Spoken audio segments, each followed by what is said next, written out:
Praise the Lord. இன்றைய தியானம் ரோமர் 8 1 முதல் 6 வரை. ஆனபடியால் கிறிஸ்து இயேசுவுக்குட்பட்டவர்களாய் இருந்து மாம்சத்தின்படி நடவாமல் ஆவியின்படியே நடக்கிறவர்களுக்கு ஆக்கினை தீர்ப்பில்லை. கிறிஸ்து இயேசுவினாலே ஜீவனுடைய ஆவியின் பிரமாணம் என்னை பாவம் மரணம் என்பவைகளின் பிரமாணத்தினின்று விடுதலையாக்கிற்றே. அது எப்படியெனில், மாம்சத்தினாலே பலவீனமாய் இருந்த நியாய பிரமாணம் செய்யக்கூடாததை தேவனே செய்யும்படிக்கு தம்முடைய குமாரனை பாவ மாம்சத்தின் சாயலாகவும் பாவத்தை போக்கும் பலியாகவும் அனுப்பி மாம்சத்திலே பாவத்தை ஆக்கினைக்குள்ளாக தீர்த்தார்.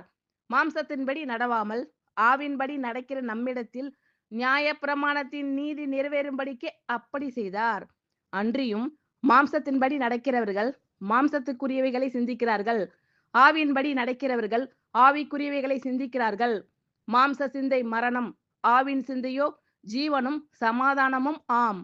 ஆனபடியால் கிறிஸ்து இயேசுக்குட்பட்டவர்களாய் இருந்து மாம்சத்தின்படி நடவாமல் ஆவியின்படியே நடக்கிறவர்களுக்கு ஆக்கினை தீர்ப்பில்லை.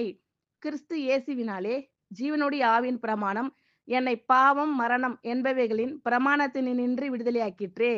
அது எப்படியெனில், மாம்சத்தினாலே பலவீனமாய் இருந்த நியாய பிரமாணம் செய்யக்கூடாததை தேவனே செய்யும்படிக்கு தம்முடைய குமாரனை பாவ மாம்சத்தின் சாயலாகவும் பாவத்தை போக்கும் பலியாகவும் அனுப்பி மாம்சத்திலே பாவத்தை ஆக்கினைக்குள்ளாக தீர்த்தார்.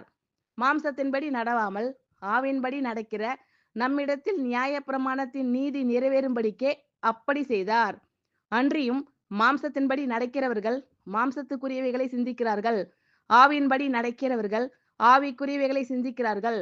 மாம்ச சிந்தை மரணம், ஆவின் சிந்தையோ ஜீவனும் சமாதானமும் ஆம். ஆமேன். கர்த்தர் உங்கள் அனைவரையும் ஆசீர்வதிப்பாராக. God bless you all.